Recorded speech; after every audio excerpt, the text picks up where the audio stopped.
That's as bad as it's ever going to get. And that's the one I need. So 1116, I need to put example there.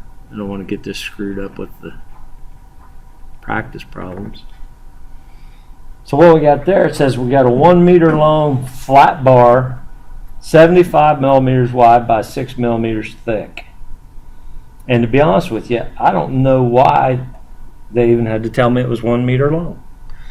Because length really doesn't have anything to do with this one, does it? Let's see.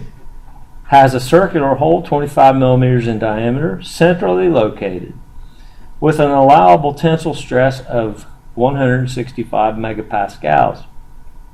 Calculate the axial tensile load that may be applied to the bar. So we're working this one backwards, aren't we? Compared to the last one. See, before we got the tensile load, now we've got to figure out what the tensile load is based on all that. So what are we given? We're given that the, let's see, the R value is, if I can find my cursor again, the R value equals the 25 divided by 2, right? 12.5 millimeters. That's the diameter divided by 2 of the hole. Okay, what else are we given?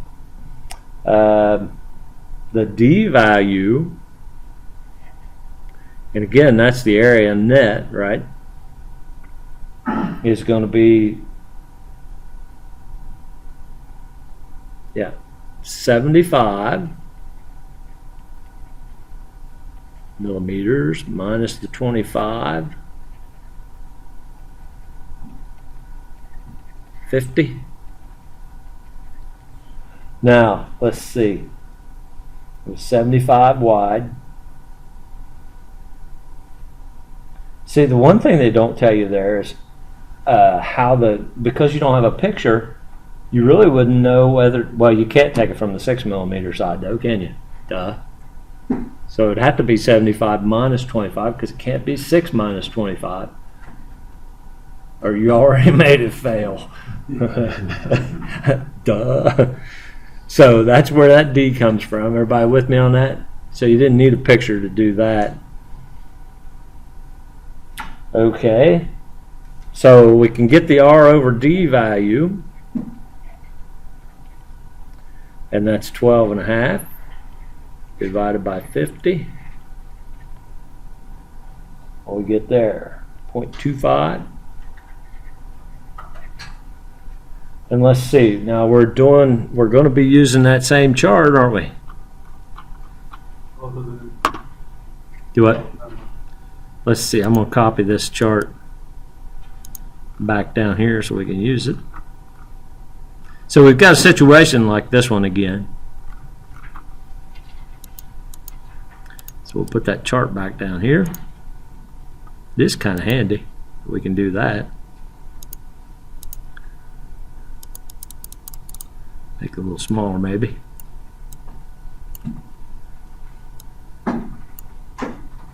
Okay, so we got 0.25. Well, that's going to be kind of sweet, isn't it? Because it's right here. Okay, and it's the circular hole. So we follow that up to this point right here. Except for it doesn't help us as far as what's going on over here, does it? It's somewhere between 2.2 and, let's see how we want to do this, like this, and 2.3. It's somewhere in there. I don't know what they use in the book. 2.3. They say approximate. Yeah, it's approximate. Would that be better to use the larger number? When you're multiplying, it'd probably be better, safer to use a larger number, wouldn't it? Okay, if you're gonna have to guess one way or the other, because it's gonna add more to it. So I'd say that would be your best bet there. Okay, so then what do we need? Let's see, since the max stress is not to exceed 165 megapascals, well, let's see now. If we, so again, the, where is it? The max stress equals the K value times the force over the area net. Did we know the area net? Did we calculate that yet?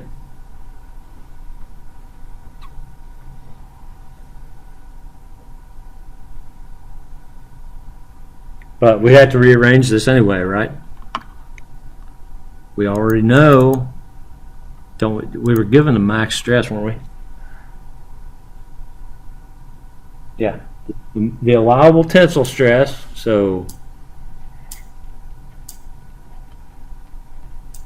was 165 megapascals. So we know that value, right? We know the K. We're looking for P, aren't we? Yeah. Ultimately. That's what we're looking for. So we're going to have to rearrange this equation, right? Do we know area net? 75 minus 25, right? Wasn't that the D? Times 6. So area net equals, what was that value? 50?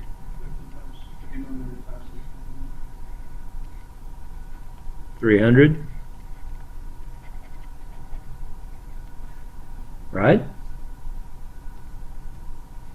Okay, and that was the D times the thickness. And that D is where you subtracted out the whole. What else do we need? Anything? Oh, we know that we decided the K value is 2.3.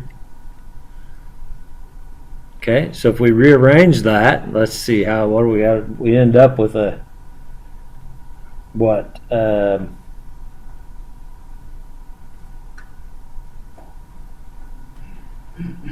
Let's see, what are they doing there? Since the maximum stress is not to exceed 165, the upper limit of the average stress at the hole can be calculated using that calculation. So they've gone in and said that P over the area net equals the, see, now they're saying that's the max there. Interesting. The max over the K value. So all they did was rearrange this, right? And that value is, let's see, 165 megapascals over 2.3,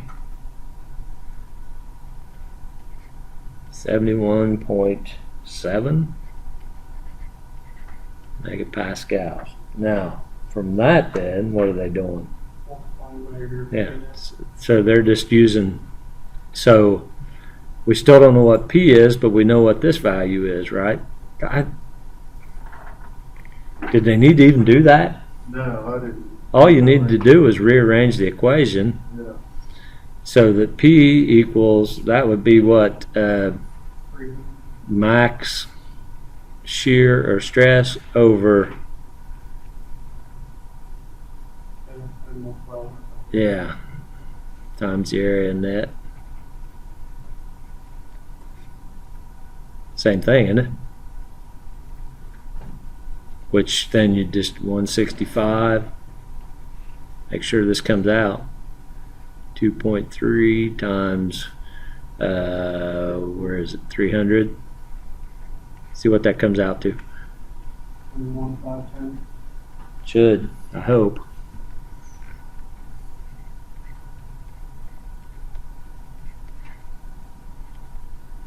Newtons.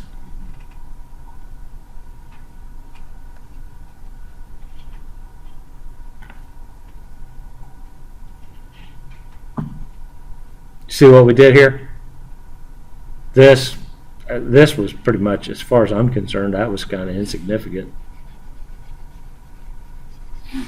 Let's just write this in here. That's almost like a the precursor to this. Well, we had it up here. The max equals K value times P over area net. And we just rearrange that to find P. That's all you're doing. Okay. Now, like I said, the trick is going to be, are we on the same page as far as what number we're using here? But if it falls into that situation where I can't tell if it's 2.2 or 2.3 or 2.4, it's getting pretty close to 2.3. If it's between 2.3 and 2.2, go to 2.3. Go the next one up, okay? On any of those curves. It's going to be your safest bet. Okay? Clear as mud? Yeah, you don't have to holler at me. Why is everything they did in megapascals and Actually, millimeters in their answers and newtons? We're killing it either way they give it to. well, if you go back in there and put in what the values are, I mean, this was megapascals. This was actually, what is that K value in terms of? I haven't seen that. Yeah, I don't know that there is. Well, it's the radius, which would be in millimeters, right? Divided by D, which is in millimeters. So it would be millimeters per millimeter. And your 300 is millimeters, so I guess it. Right. Yeah. So and this is actually newtons per millimeter squared, right? Is what megapascals is. Gotcha, so it goes back there. So you should end up, if you had millimeters per millimeter and then millimeters here, those two cancel out, right? That cancels out. Oh, we're left with. It's 300 millimeters squared. Oh, okay. Yeah, I was going to say we're left with one extra. So that takes care of that. Those cancel. Yeah, so you're left with newtons. Okay.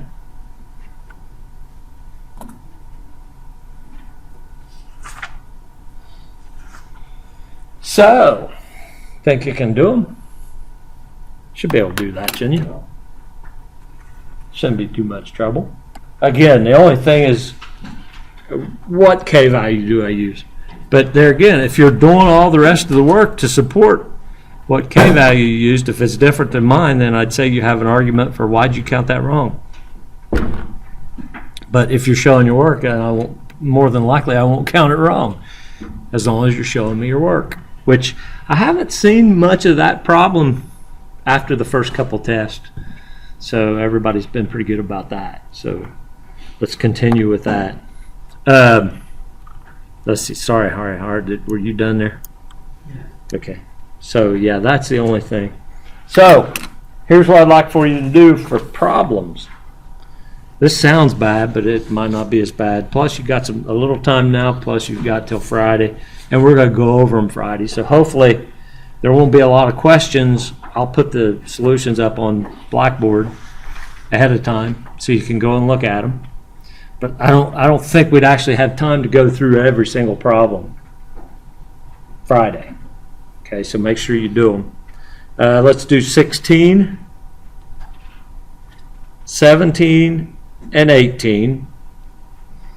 And I think that deals with all three of those conditions on that chart.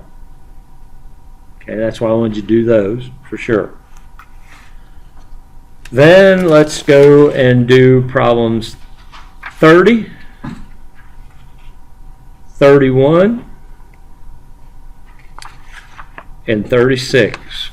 Those are in the supplemental section there. And those will help you with getting ready for the quiz on Monday. All right? And like I said, I'll post the solutions online, and we'll go from there. try to get some of that stuff done by Friday so that if you have any questions, you'll be able to ask the questions and we'll be able to get through those. Otherwise, like I said, I don't think we can do all those problems in that hour and a half. Okay? Otherwise, let's see here.